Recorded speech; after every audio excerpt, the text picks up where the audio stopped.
आपका JM classes में स्वागत है। सभी बच्चे जय माँ सरस्वती का नाम लेंगे।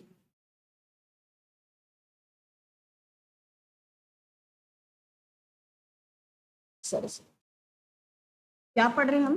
प्राचीन युग।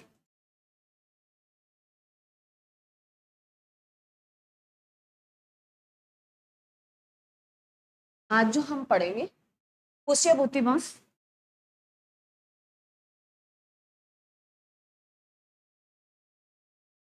पुष्यभूति वंश जिसे वर्धन वंश भी बोलते हैं। ये है भी वो पुष्य भूति जो आप कह रहे थे,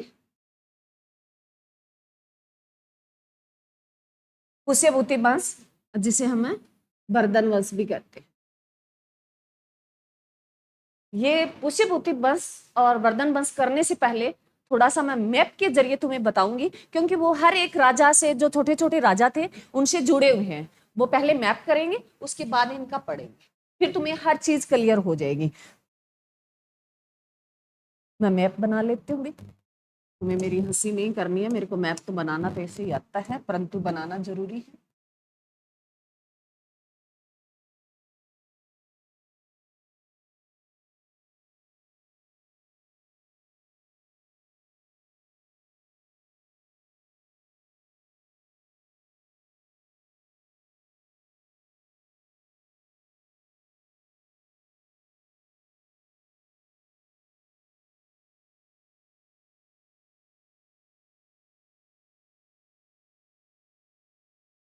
ठीक है, ये भारत का मैप बन गया भी।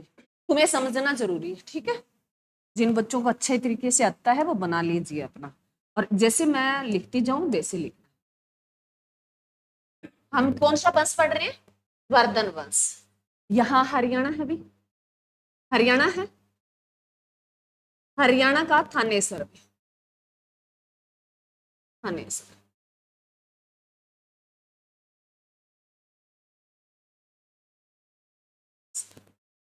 थानेसर ये वाला मिलेगा तुम्हें बुक्स में देखने को। उसके बाद है भी यहाँ यूपी है, यूपी, यूपी में कनौज, कनौज बातें नहीं भी, बातें नहीं। कनौज के राजा घरियावर्मन, घरियावर्मन, कनौज के राजा घरियावर्मन। उसके बाद है इधर भी मध्य प्रदेश, मध्य प्रदेश, मध्य प्रदेश, जो मालवा के राजा, मालवा के राजा देवगुप्त। लिख लो, ये बना लो साथ साथ, फिर ताकि मैं अच्छी तरीके से तुम्हें समझा सकूं पूरी कहानी। बना लो। उसके बाद है इधर है भी असम, असम वाला था, असम से अलग होके बनी थी। असम को पहले कामरूप कहा जाता था। असम को क्या कहा जाता था? कामरूप। एग्जाम में बहुत बार क्वेश्चन है कि असम का जो प्राचीन नाम था वो क्या था? कामरूप था। उसके बाद इधर है भी वेस्ट बंगाल, बंगाल वाला एरिया। वेस्ट बंगाल नहीं बोलना, बंगाल वाला एरिया, बंगाल का एरिया। यहाँ था भी गौड़ वंश, गौड़ वंश, गौड़ वंश के राजा शशांक में,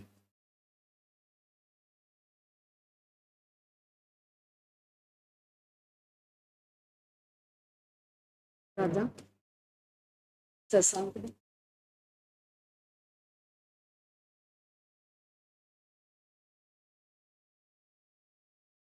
उसके बाद देखो इधर है भी चालुक्य वंश,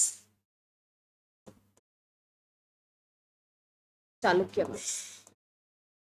ये दक्षिण भी नर्मदा वाला तट पे जो चालुक्य वंश था, इस वंश का राजा पुलकेशियन द्वितीय।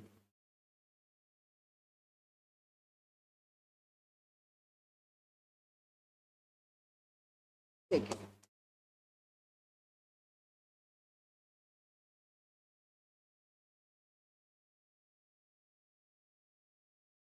देख लिया, बना लो।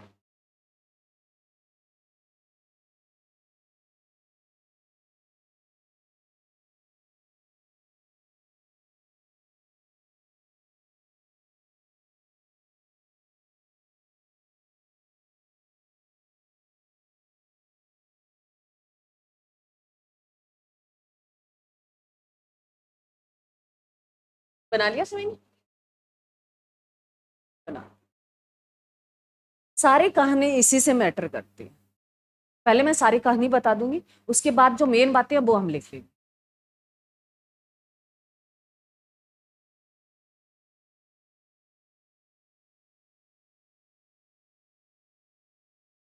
हो गया? लिखो भी, जल्दी लिखो।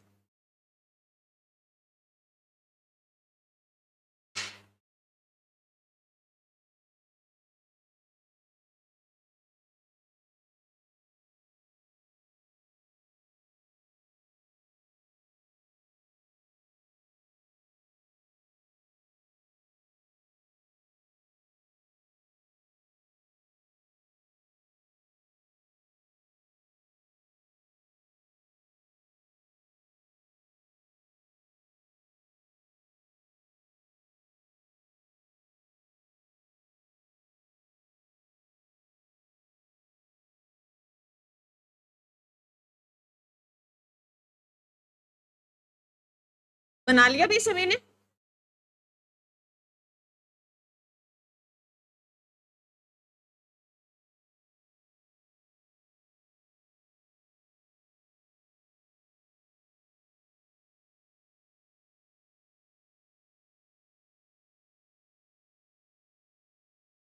अब सुनो, जो वर्धन वंश अभी, वर्धन वंश के जो संस्थापक थे वो पुष्यभूति राजा थे। वर्धन वंश के जो संस्थापक थे, लिखना नहीं है, हम सारे इकट्ठे में लिखूंगी, वल्लीन तुम्हें पूरी कहानी बता देती हूँ। पुष्यभूति जो वर्धन वंश है उसके संस्थापक थे पुष्यभूति, उसे पुष्यभूति वंश भी बोला जाता है। और पुष्यभूति जो राजा थे वो हमारे हरियाणा के थानेसर के राजा थे, यहाँ इस एरिया में थे वो, यहाँ उनके राजपाट था, यहाँ पुष्यभूति वंश था। छोटा सा एक राज्य उन्होंने बनाया हमारे हरियाणा के थानेसर से, जो कुरुक्षेत्र की बात करता है, हरियाणा की बात नहीं करता, कुरुक्षेत्र की। मैंने हरियाणा तो ऐसे लिखा, तुम्हें याद रह जाए, कुरुक्षेत्र जो। और ये जो हमें जानकारी देती है, हमने पढ़ा भी बाण भट्ट की पुस्तकें, मैंने तुम्हें स्रोत बताए थे भी, बाण भट्ट की हमें जो है हरश्चरित, कादम्बरी, कादम्बरी में इसका जिक्र नहीं है, हरियाणा का जिक्र नहीं है, बाकी और जिक्र है। उसके बाद हवेन शांग की सीयू की, उसके बाद जो है हमें एहोल अभिलेख से जानकारी मिलती है। उसके बाद जो है हमने कलहण की राज है तरंगणी भी, कलहण की राज तरंगणी से हमें ये जानकारी मिलती है, ये ऐतिहासिक स्रोतों से हमें ये जानकारी मिली। तो पुष्यभूति वंश जो था, उसके बाद जो उसके जो पुष्यभूति का जो बेटा है प्रभाकर वर्धन, कौन भी, उसका बेटा प्रभाकर वर्धन आता है भी, राजा बनता है। प्रभाकर वर्धन से कहानी शुरू होती है भी वर्धन वंश की। वर्धन वंश, प्रभाकर वर्धन जो था, उन्होंने वर्धन वंश को अच्छा खासा बढ़ाया। और जो उसके प्रभाकर वर्धन जो था, उसके 3 बच्चे थे भी।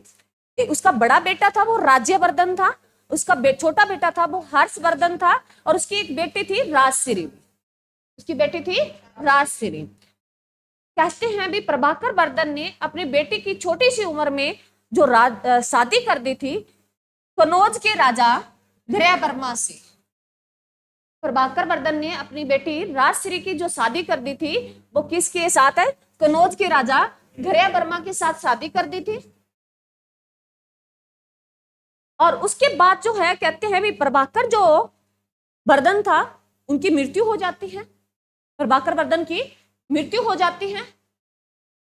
और उसके साथ जो उसकी प्रभाकर वर्धन की जो पत्नी थी, जो कौन थी भी, यशोमती, यशोमती, उनके जो हमें सती होने के साक्ष्य मिलते, वो कौन सा अभिलेख बताता है, एरण अभिलेख। कौन सा बताता है, एरण अभिलेख। उसके बाद भी उनका जो बेटा आता है राज्यवर्धन, थानेश्वर का जो राजा बनता है वो कौन बनता है, राज्यवर्धन कहते हैं भी। तो उसके जो उनकी बहन का जो पति था घृय वर्मा, और जो उसका उनके साथ उनके जो मालवा के राजा देवगुप्त से दुश्मनी थी, वो आपस में दुश्मन थे। तो उनके बीच युद्ध होता है, और उसमें जो मालवा के राजा देवगुप्त जो था, उन्होंने किसको मार दिया, घृय वर्मा को मार दिया। घृय वर्मा को मार देता है और राजश्री को बंदी बना लेता है। किसको बना लेता है, राजश्री को बंदी बना लेता है। उसका बदला जो राजश्री का भाई लेता है भी, वो देवगुप्त को मार देता है। देवगुप्त, देव है गुप्त को, कहाँ का राजा है, मालवा का राजा, उसको मार देता है। और जो देवगुप्त है मालवा का राजा और बंगाल के गौड़ वंश के राजा, ये अच्छे मित्र थे भी, शशांक। देवगुप्त है और जो मालवा के राजा, ये अच्छे मित्र थे। क्या थे, अच्छे मित्र थे। देवगुप्त की जो बदला लेने के लिए शशांक जो है, कहते हैं भी ये ऐसा कहानियां, मैंने तुम्हें कहा हिस्ट्री जो कहानियों पे टिकी हुई है, कहानियां बनाई है, लिखी है, ऐसे वास्तव में किसी ने कहा। ये कहता है भी उसे खाने के लिए इनवाइट करता है, भी खाने पे आना, हम बुलाता है, उसे धोखे से मार देता है। किसको, राज्यवर्धन को। दोबारा बता रही हूँ, थानेसर भी प्रभाकर वर्धन, प्रभाकर वर्धन अपनी बेटी की जो शादी करता है, गृह वर्मा जो कनौज का राजा है, राजश्री की शादी करता है। प्रभाकर वर्धन चला जाता है, उसका बेटा राज्यवर्धन गद्दी पे बैठता है। उसके बीच ही कहानी घटित होती है कि कनौज के राजा और मालवा के राजा देवगुप्त और गृह वर्मा के बीच युद्ध हो जाता है, और उसमें मालवा का जो राजा है देवगुप्त है, वो गृह वर्मा की हत्या कर देता है। उसका बदला उसका राजश्री का भाई लेता है भी, राज्यवर्धन, वो देवगुप्त को मार देता है। देवगुप्त का बदला, क्योंकि जो देवगुप्त और शशांक अच्छे मित्र थे, उसका बदला शशांक लेता है, राज्यवर्धन की हत्या कर देता है धोखे से। उसके बाद जो है भी, अब राज्यवर्धन जो है उनकी मृत्यु हो जाती है। अब बनता है भी हर्षवर्धन, यहां से असली कहानी शुरू होती है। हर्षवर्धन कहते हैं भी उस टाइम 16 वर्ष का था, मात्र 16 वर्ष का था। तो उसके, आप देखो, एक 16 साल का बच्चा जिसकी बहन को बंदी बना लिया गया, जिसका भाई चला गया, माँ बाप चले गए हो, और उसके पास इतना साम्राज्य हो, तो उसकी बागडोर दे दी जाए। फिर भी कहते हैं हर्षवर्धन बहुत होशियार बच्चा था, बहुत होशियार बच्चा था। उन्होंने 16 साल की उम्र में अपने राज्य साम्राज्य को संभाला, और उन्होंने किसके साथ युद्ध किया भी, शशांक के साथ, जो कहाँ का राजा था, गौड़ वंश का भी, गौड़ वंश का, कहाँ का राजा था, गौड़ वंश का। उसको शशांक को कहते हैं। इसकी कोई कहानी हमें प्रूफ नहीं मिला भी शशांक की वो हत्या करता है, परंतु पराजित कर देता है शशांक को। क्या कर देता है, पराजित कर देता है। उसको पराजित करके वो क्या करता है, अपनी बहन को जंगलों से लेके आता है। कहते हैं उसकी बहन जंगलों में निकल गई थी, वहां से लेके आता है, और उनके जो कहते हैं भी उसके पति का दाह संस्कार करता है।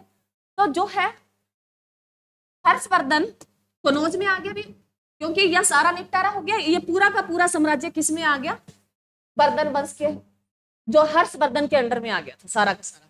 जो कौन सा, कनौज वाला, क्योंकि सारे राजा निपट गए थे। तो ये सारा साम्राज्य में विस्तार किसने कर लिया था, हर्षवर्धन ने कर लिया था। शशांक जो है ये सेव वंश से था। ये किस वंश से था, सेव वंश, सेव धर्म, सॉरी सेव वंश नहीं, सेव धर्म से था। वंश तो गौड़ वंश, सेव धर्म को मानने वाला था। शशांक है किस धर्म को मानने वाला था, सेव धर्म को मानने वाला था। और इसी में, इसी के कारणों से जो है, मतलब बौद्ध धर्म के वृक्ष, जो बौद्ध धर्म में बोधि वृक्ष था, वो शशांक ने कटवाएंगे। लिख लो ये बात, लिखो, बोधि वृक्ष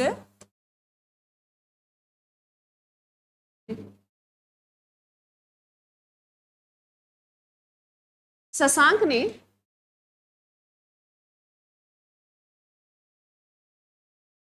बौद्धिक वृक्ष को कटवा दिया, कटवा दिया। ये एग्जाम में क्वेश्चन पूछा गया है कि बौद्धिक वृक्ष को किस राजा, किस वंश के राजा ने कटवाया, गौड़ वंश के राजा ने कटवाया, किसने कटवाया, शशांक ने। क्योंकि हमारे धर्म में भी बौद्ध, जो महात्मा बुद्ध तो चले गए थे, लोगों की आस्था जुड़ी हुई थी, तो उन्होंने यही काम किया।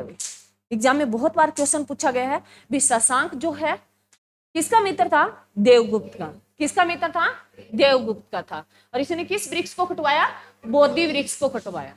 क्लियर है, क्लियर है भी। हर्षवर्धन पूरा वो अपनी बहन को ले आता है।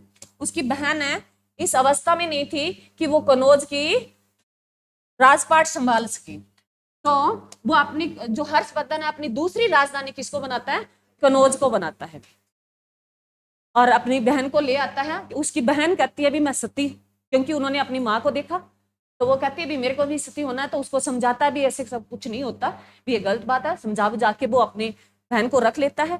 परंतु वो इस हालात में नहीं थी कि वो एक राजपाट संभाल सके, तो उसका जो कनौज की गद्दी कौन संभालता है? हर्षवर्धन संभालता है। एग्जाम में ये क्वेश्चन आता है भी, हर्षवर्धन ने दूसरी राजधानी किसको बनाया? कनौज को बनाया। क्लियर है? उसके बाद आता है भी उन्होंने पूरा का पूरा जो है उत्तर भारत में और दक्षिण भारत में अपना साम्राज्य का विस्तार कर लिया था। वो अब जो है इस नर्मदा नदी के तट पे आता है, अभी दक्षिण भारत में अपना साम्राज्य का विस्तार करने के लिए वो नर्मदा नदी पे आता है। नर्मदा नदी पे जो यहाँ का राजा था, कौन सा वंश था? चालुक्य वंश था। पुलकेशिन द्वितीय के और हर्षवर्धन के बीच में युद्ध होता है, ये जानकारी हमें कौन देता है? लिखो, यही लिख लो। द्वितीय और राजा हर्षवर्धन के बीच बीच जो युद्ध होता है, कहाँ हुआ? ये भी आता है नर्मदा नदी के तट, नर्मदा नदी के तट पर। इसमें हर्षवर्धन कहता है भी हर्षवर्धन इस युद्ध में हार जाता है भी। हर्षवर्धन इस युद्ध में क्या हो जाता है भी? पूरा लिख लिख। हर्षवर्धन इस युद्ध में हार जाता है।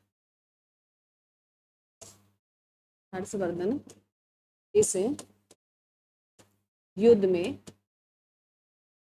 हार जाता है, हार जाता है। ये जानकारी हमें कौन देता है? एओल एहोल अभिलेख। ये जानकारी हमें कौन देता है? एओल अभिलेख हमें ये जानकारी देता है,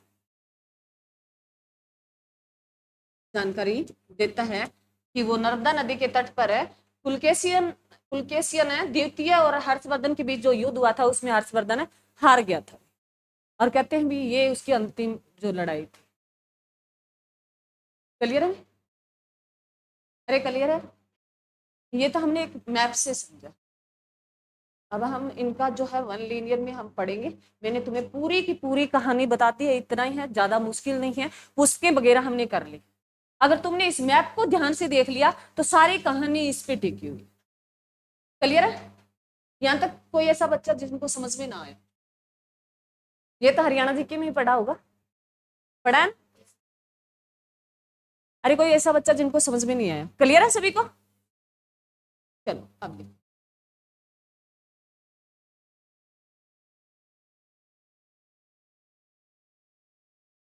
लिखो वर्धन बस लिख लो,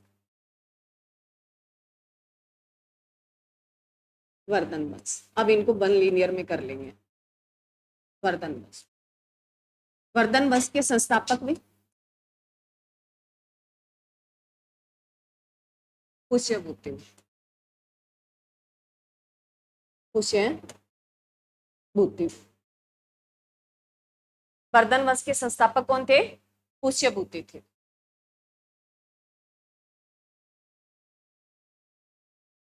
इसके स्रोत लिखाने की तुम्हें जरूरत नहीं है ना, कि जो हमें ये जानकारी कौन देती है? बाणभट्ट की पुस्तकें, हरस्त्रित और कादम्बरी, हवेन सांग की सीयू की, और एहोल अभिलेख, और कल्याण की राजतरंगिणी। मैंने तुम्हें ये बहुत बार लिखा दिया अभी, ठीक है? उसके बाद लिखो इनकी राजधानी क्या थी भी? पुष्यभूति की राजधानी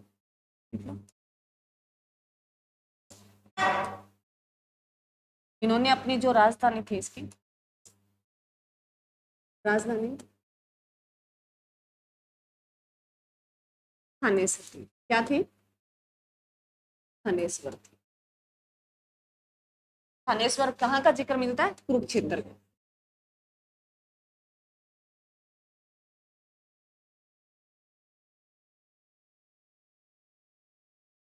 उसके बाद लिखो भी प्रमुख शासक, वर्धन वंश का प्रमुख शासक।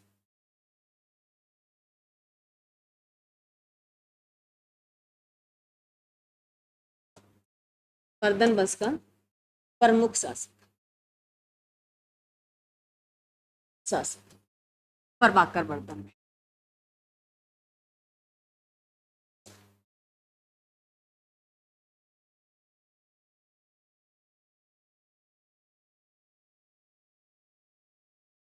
वर्धन वंश का प्रमुख शासक प्रभाकर वर्धन।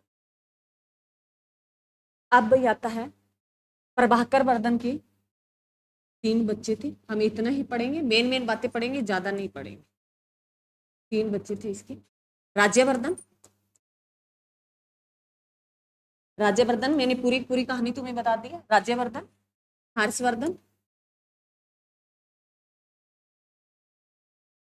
और राजश्री, राजश्री या राजश्री लिख लो, कोई बात नहीं यार, राजश्री। ये तो तुम्हें लिखाने की जरूरत नहीं है ना, प्रभाकर वर्धन की जसती होने का, इसकी पत्नी का नाम लिख लो, इसके साथ ही लिख लो ताकि याद रह जाए। प्रभाकर वर्धन की जो पत्नी थी कौन थी? यशोमती थी।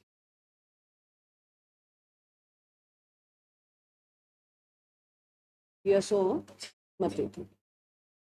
और इन दोनों के सती होने के जो साक्ष्य मिलते हैं हमें, कौन सा अभिलेख बताता है? एरन अभिलेख भी बहुत बार एग्जाम में क्वेश्चन पूछा गया है। चलो लिखो, उसके बाद लिखो राजश्री का ब्याह, राजश्री का विवाह, विवाह कनौज के राजा, कनौज के राजा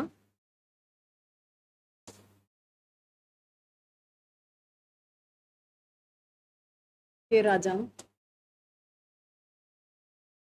गृह वर्मा के साथ कर दिया था, साथ कर दिया था।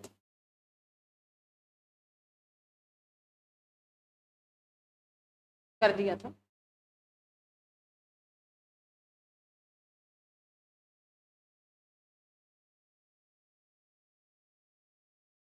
आगे लिखो, गृह वर्मा, गृह वर्मा की हत्या मालवा के राजा, मालवा के राजा देवगुप्त ने कर दी थी, देवगुप्त ने कर दी थी।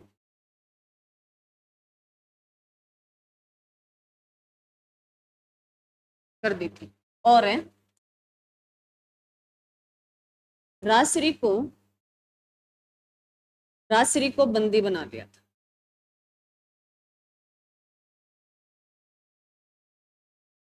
को बंदी बना लिया था। किसने भी? मालवा के राजा देवगुप्त ने। वन लीनियर में लिखेंगे, ज्यादा कहानी लिखने की जरूरत नहीं है, यहां से क्वेश्चन आता। कहानी मैंने तुम्हें बताई दी एक तो। चलो उसके बाद लिखो,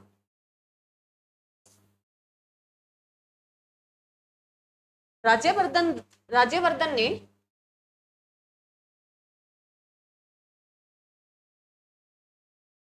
राज्यवर्धन ने मालवा के राजा देवगुप्त की, देवगुप्त की हत्या कर दी थी, हत्या कर दी थी, कर दी थी।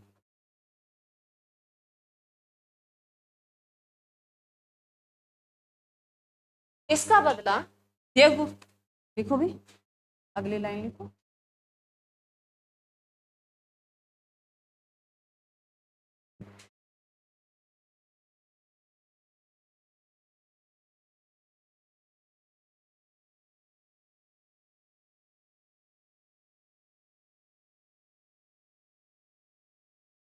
शशांक ने गौड़ वंश के राजा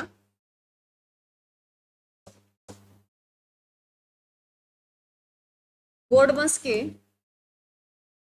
राजा शशांक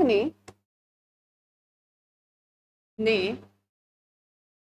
राज्यवर्धन की हत्या कर दी थी। हत्या कर दी थी। क्यों कर दी थी ये तो तुम्हें पता है ना, क्योंकि जो गौड़ वंश और जो है मालवा का जो राजा था क्या थे, मित्र थे, और अपनी मित्रता का बदला लिया था उन्होंने। क्लियर है? उसके बाद हम पढ़ेंगे हर्षवर्धन, जो मोस्ट इंपोर्टेंट। ये थी भी कहानी जो छोटी सी मैंने तुम्हें बताई, और इतना है एग्जाम में पूछा जाता है, मैंने तुम्हें पूरी कहानी बताती। ठीक है, जो एग्जाम की ओरिएंटेड थी वही बातें लिखेंगे। अब लिखो हर्षवर्धन, जो मोस्ट इंपोर्टेंट है इसका बात। हर्षवर्धन, जो सारी कहानी जिस पे टिकी हुई है, हर्षवर्धन। क्योंकि अब राज्यवर्धन तो चला गया, अब हर्षवर्धन आएगा। ये हर्षवर्धन, यहां से क्वेश्चन बनते। लिखो भी हर्षवर्धन का जन्म, जो एग्जाम में बहुत बार पूछा जाता है। हर्षवर्धन का जन्म जो 590 ईस्वी में, हर्षवर्धन का जन्म जो कब हुआ भी, 590 ईस्वी में हुआ। परंतु एग्जाम में 590 ईस्वी नहीं पूछता, ये पूछता है भी हर्षवर्धन का जन्म कौन सी शताब्दी में हुआ। 6ठी शताब्दी में, ये लिख लो। हर्षवर्धन का जन्म 6ठी शताब्दी में हुआ था। ये एग्जाम में बहुत बार क्वेश्चन पूछा गया। हर्षवर्धन का जो जन्म है वो 590 ईस्वी में हुआ, ये बात नहीं पूछी गई, परंतु ये पूछा जाता है कि हर्षवर्धन का जो जन्म है कौन सी शताब्दी में हुआ, 6ठी शताब्दी में हुआ। अब लिखो, हर्षवर्धन है थानेसर की गद्दी पे जो बैठा, हर्षवर्धन 606 ईस्वी में थानेसर की किसकी हत्या के बाद बैठा था भाई, राज्यवर्धन की मृत्यु के बाद वो 606 ईस्वी में थानेश्वर की राजगद्दी पे बैठा, गद्दी पर बैठा। एग्जाम में क्वेश्चन ये नहीं आता भाई वो कब बैठा, एग्जाम में क्वेश्चन आता है वो राजगद्दी पे कौन सी शताब्दी में बैठा। तो इसके पीछे लिख लो शताब्दी, कौन सी शताब्दी में, 7वीं शताब्दी। ये एग्जाम में क्वेश्चन पूछा गया, इसके पीछे लिख लो 7वीं शताब्दी में वो राजगद्दी पर बैठा। ये एग्जाम में क्वेश्चन आया। फिर जो हर्षवर्धन था वो राजगद्दी पर कब बैठा, 7वीं शताब्दी में। उनका जन्म कौन सी शताब्दी में हुआ, 6ठी शताब्दी में।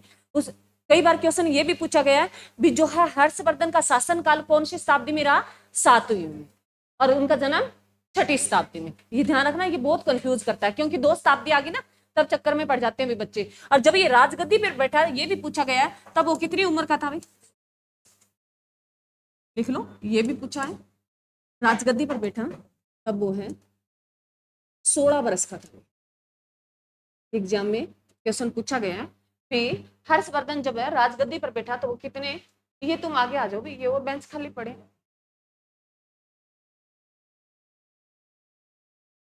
हर्षवर्धन है राजगद्दी पर बैठा तो कितनी उम्र थी भी, 16 वर्ष थी। कितनी थी, 16 वर्ष थी। इसे शिला आदित्य भी कहा जाता है। हर्षवर्धन को, वर्धन को शिला आदित्य कहा जाता है, कहा जाता है, कहा जाता है, शिलादित्य भी कहा जाता है।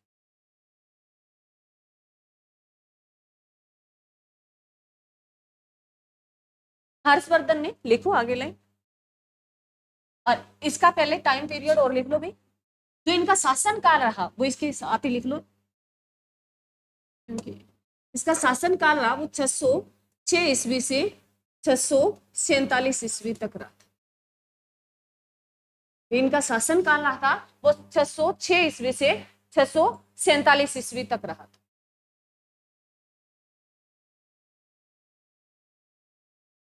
आगे लिखो।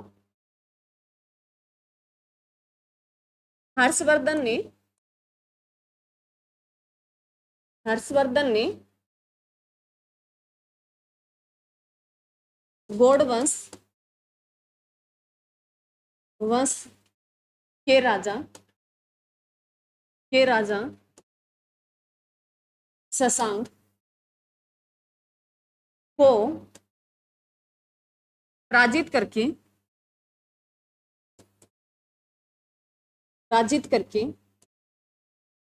कनौज को जीत लिया था।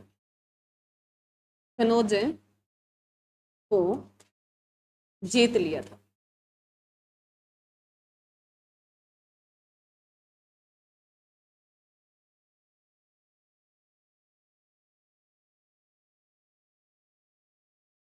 हर्षवर्धन ने गौड़ वंश के राजा शशांक को पराजित करके कनौज को, अच्छा की लिख दिया।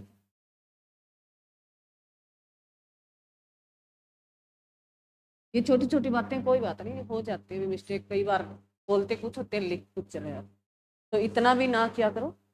चलो लिखो। हर्षवर्धन ने गौड़ वंश के राजा शशांक को पराजित करके किसको जीत लिया था? कनौज को जीत लिया था। और उसी के बाद उन्होंने कनौज को अपनी दूसरी राजधानी बनाया। देखो, हर्षवर्धन ने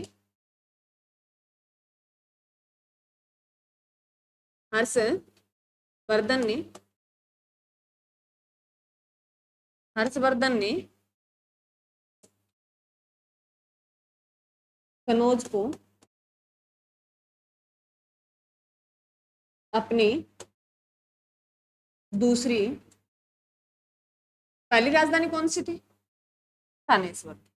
दूसरी राजधानी, एग्जाम में बहुत बार, हजारों बार क्वेश्चन आया है। दूसरी राजधानी बनाया।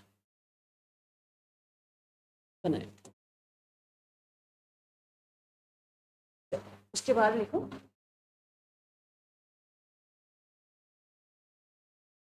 ह्वेनसांग हर्षवर्धन के टाइम में भारत आया था। ये भी क्वेश्चन पूछा गया है। ह्वेनसांग जो कहाँ का यात्री था?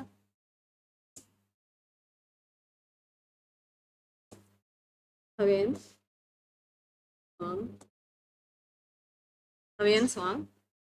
जो हर्षवर्धन के समय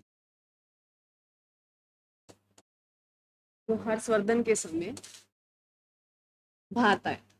ये एग्जाम में क्वेश्चन आया है, भारत आया था। और हर्षवर्धन की जो पुस्तक कौन सी थी? इसमें ह्वेनसांग की कौन सी पुस्तक है? शिव की।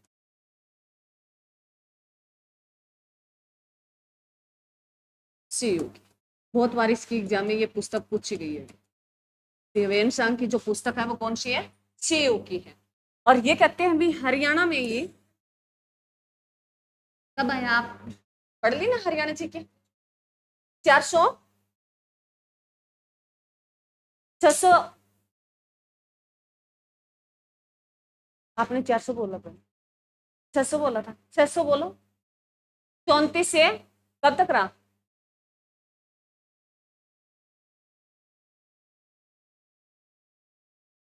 आप कह रहे हो हमने हरियाणा जी के में पढ़ लिया मैडम।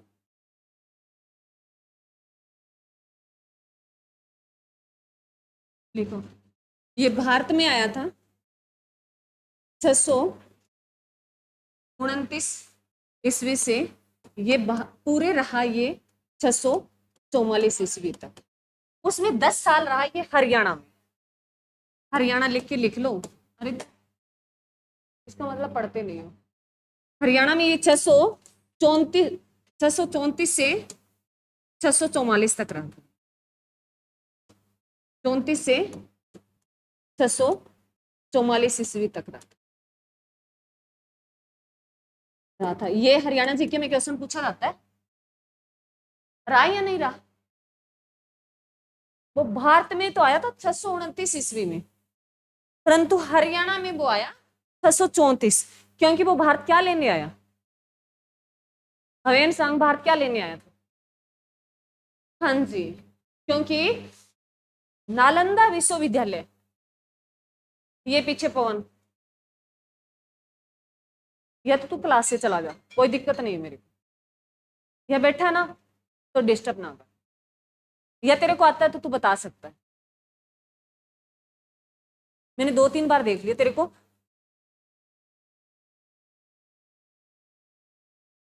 जो हवेन सांग आया था, ये भारत में क्या लेने आया, बौद्ध शिक्षा, क्योंकि हमारे यहाँ उस टाइम जो नालंदा विश्वविद्यालय था, वो उसमें बौद्ध शिक्षा को लेके पूरे विश्व में ख्याति प्राप्त था। जो हमारे यहाँ सबसे, जो अब हम पढ़ते हैं ना ऑक्सफोर्ड यूनिवर्सिटी का जिक्र करते हैं, वैसे हमारा उस टाइम नालंदा विश्वविद्यालय पूरे चरम सीमा पे था भी, मतलब बौद्ध शिक्षा को लेके पूरे विश्व में। तो अलग अलग देशों से यहाँ शिक्षा लेने आते थे, उसमें हवेन सांग भी आया, जो कहाँ का यात्री था, चीनी यात्री था। और ये कौन से विश्वविद्यालय में, नालंदा विश्वविद्यालय में, जो कहाँ पढ़ता है, बिहार में। कहाँ प्रॉपर स्थान बताए, कहाँ, राजगढ़। मैंने कल पूरा बताया तुम्हें, बड़गांव के पास, बड़गांव में जो है, ये जो है बिहार के, जो उनकी राजधानी पटना, उनका एक बड़गांव स्थित है, बड़गांव के समीप ये नालंदा विश्वविद्यालय पड़ता भी। नालंदा विश्वविद्यालय की जो स्थापना किसने करवाई, किसके समय में हुई थी, कुमारगुप्त के। कुमारगुप्त के टाइम में जो नालंदा विश्वविद्यालय, और कुमारगुप्त का टाइम पीरियड क्या था, क्या था, अरे कल तो हमने जिक्र किया। हाँ ये देखो, अनीता ने देख के पीछे 5 मिनट लगाए।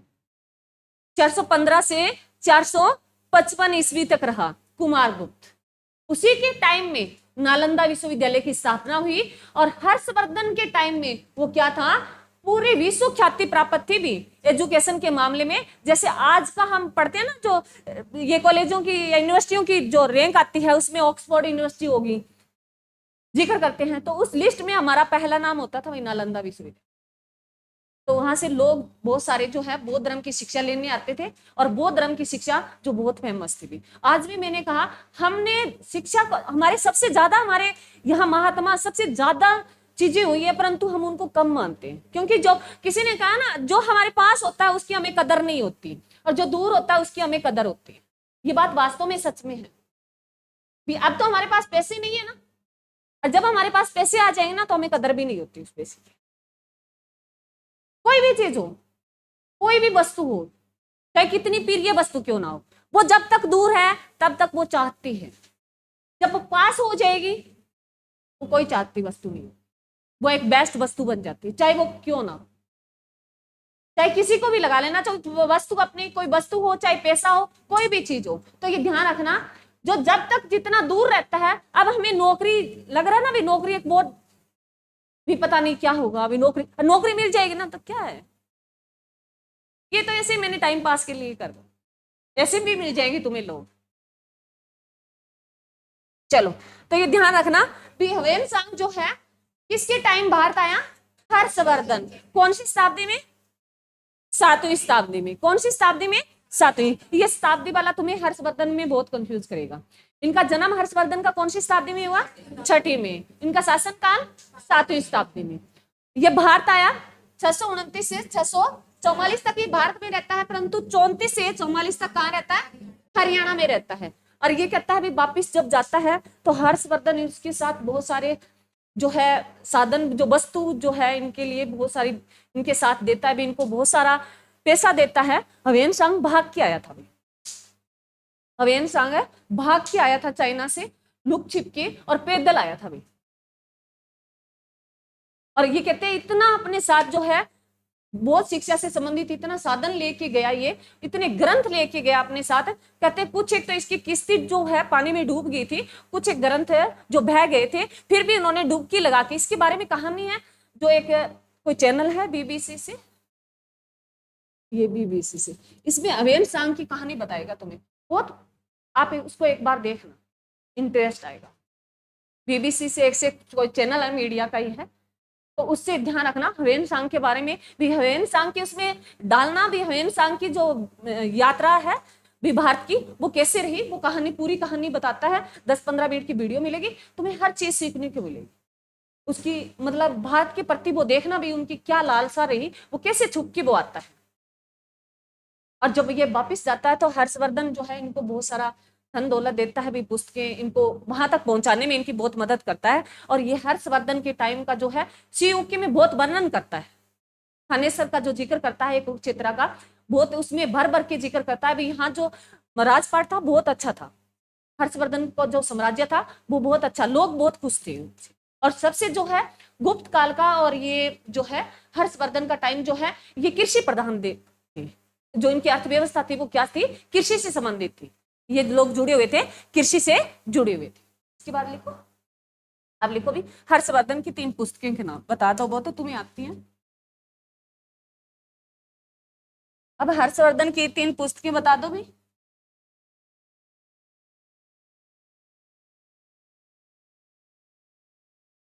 लिखो हर्षवर्धन की पुस्तकें, जो एग्जाम में पूछती है। और ये भी सच, अभी तक परिणाम ये नहीं हुआ, कहते हैं भी हर्षवर्धन ने खुद नहीं लिखी, परंतु एग्जाम में जितनी बार पूछी गई है हर्षवर्धन की पुस्तकें ही पूछी गई है। ये कोई कहता है भी लिखवाई किसी और से थी, अपना नाम दिया गया था, ये इतिहासकार कहते हैं। चलो इनकी पुस्तकें लिखो, लिखो भी फर्स्ट कौन सी है अभी, प्रियदर्शी का,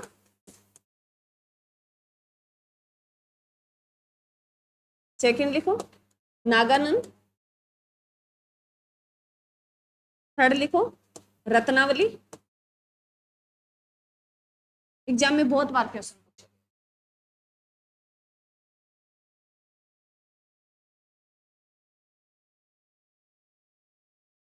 उसके बाद लिखो हर्ष ने कनौज में विभिन्न धर्मों के विशाल सभा का आयोजन है करवाया भी। हर्षवर्धन ने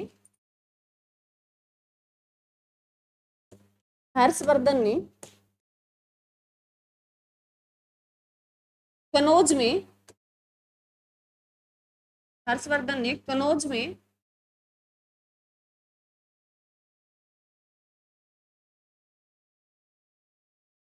कनौज में विभिन्न धर्मों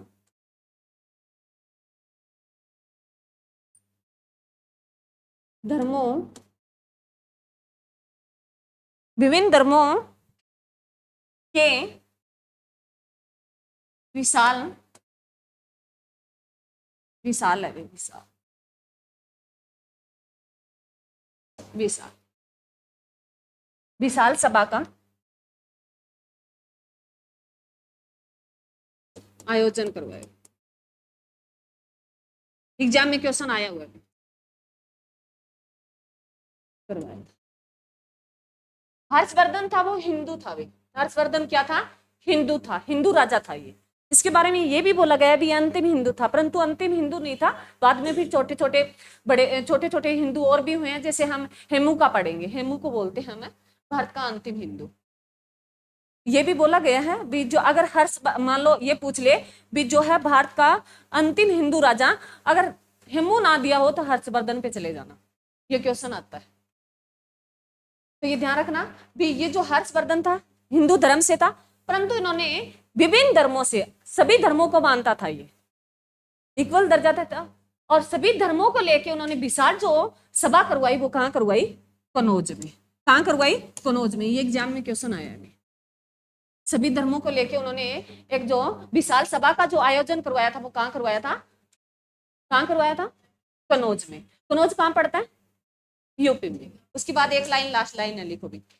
हर्ष प्रत्येक 5 वर्षों पर प्रयाग संगम पर एक समारोह का आयोजन करवाता था, जिसे महामोक्ष परिषद कहा जाता है। एग्जाम में बहुत बार पूछा गया है, लिखो हर्षवर्धन, हर्षवर्धन प्रत्येक 5 वर्षों में एक समारोह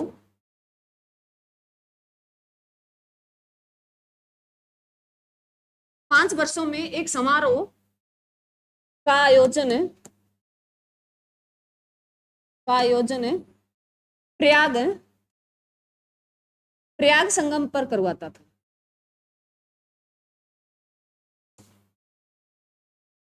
प्रयाग संगम पर करवाता था।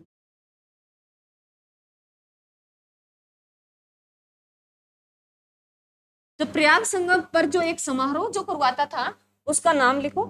महामोक्ष परिषद में तो एग्जाम में पूछा गया है। ये एक समारोह करवाता था, इसको क्या कहा गया है? महामोक्ष। ये 1 मिनट महा कर लेना भी, ये इकट्ठा हो गया। महामोक्ष परिषद एग्जाम में क्वेश्चन ये पूछा गया। फिर महामोक्ष जो परिषद था वो किसने कौन करवाता था? हर्षवर्धन करवाता था। कितने वर्षों के बाद? 5 वर्षों के बाद। कहाँ करवाता था? प्रयाग संगम पर। प्रयाग संगम का है प्रयागराज में, जो अब क्या हुआ था? महाकुंभ मेला। तो उसपे हर ये था भी आपका पूरा का पूरा वर्णन। बस मैंने वही बातें तुम्हें बताई वन लीनियर में, मैंने तुम्हें कहानी जोड़ के बता दी थी भी कैसे कैसे हुआ। यहां से ये जो है आपसे यहां से क्वेश्चन पूछेंगे। मैंने एक्स्ट्रा फालतू बात तुम्हें कोई नहीं दी, तुम्हें वन लीनियर में मैंने बना के दिया। और यहां से क्योंकि बहुत अगर कहानी अगर कहें तो कहानी 2 दिन में पूरा नहीं होता हर्षवर्धन, और जो हमारे लिए कोई काम की बात नहीं है। हमारे काम की बात जो थी वो मैंने करवा दी। क्लियर है? अब बताएंगे पुष्यभूति जो वंश है उसके संस्थापक भी पुष्यभूति। कौन था? पुष्यभूति। कहां से पनपा ये पुष्यभूति वंश? पुष्यभूति वंश जो कहां से पनपा ये? थानेसर है कुरुक्षेत्र से। उसके बाद जो प्रमुख शासक था वो कौन था? प्रभाकर वर्धन। प्रभाकर वर्धन के बड़े बेटे का क्या नाम था? छोटे का बेटे का? राजश्री की शादी किसके साथ की गई? कहां का था राजा? ग्रह वर्मा की हत्या किसने कर दी थी? कहां का राजा? मालवा का। और देवगुप्त की हत्या किसने कर दी थी? राज्यवर्धन ने। और राज्यवर्धन की हत्या किसने कर दी? शशांक ने। बोधि वृक्ष को किसने कटवाया? किस धर्म का था? शशांक किस धर्म का? शैव धर्म का था। किस वंश का था? गौड़ वंश का था। कहां का? गौड़ वंश, बंगाल वाला। और एक ये जो असम मैंने कामरूप लिखा है ना, बहुत बार एग्जाम में क्वेश्चन आया है, ये असम को कामरूप कहा जाता है। ये लिख लेना, मैंने वन लीनियर में नहीं लिखा है, तुम्हें ऊपर मैप में बता दिया था। लिख लो, ये लाइन ऐड कर लो। असम का प्राचीन नाम जो है वो कामरूप है भी। असम का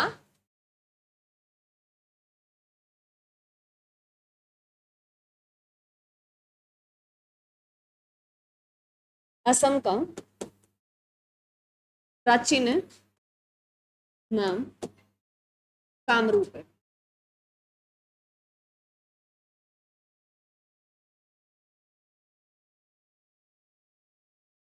हर्षवर्धन ने कनौज को अपनी राजधानी किसको हरा कर बनाया? भी शशांक को। किसको? शशांक को। कनौज की पहली हर्षवर्धन की पहली राजधानी, दूसरी कनौज भी। हर्षवर्धन ने हर्षवर्धन और पुलकेशियन द्वितीय के जो युद्ध के बीच जो युद्ध होता है उनकी जानकारी हमें कौन देता है? उसमें हर्षवर्धन हार गया था, ये भी जानकारी हमें कौन देता है? ए होल अभिलेख। पुलकेशियन द्वितीय हर्षवर्धन के बीच युद्ध हुआ, वो कहां हुआ? नर्मदा नदी के तट पर। हर्षवर्धन की 3 पुस्तकें भी, प्रियदर्शिका, नागानंद और रत्नावली भी। क्लियर? और हर्षवर्धन का जो दरबारी कवि था वो लिख लो, ये भी। हर्षवर्धन का दरबारी कभी भी बाणभट्ट। ये बातें मैंने तुम्हें बहुत सारी बातें पहले बता दी है, बाणभट्ट की पुस्तकें लिख लो, हरस्तरित्वी, कादम्बरी। और ये भी क्वेश्चन आया है भी हरियाणा का जिक्र है वो हरस्तरित में मिलता है ना कि कादम्बरी में, कादम्बरी में हरियाणा का कोई जिक्र नहीं किया। ये क्वेश्चन आ चुका है जो है ये स्टेट में आया है और उन्होंने माना है कादम्बरी में कोई जिक्र नहीं था। क्लियर है? ये था आपका भी। Thank you.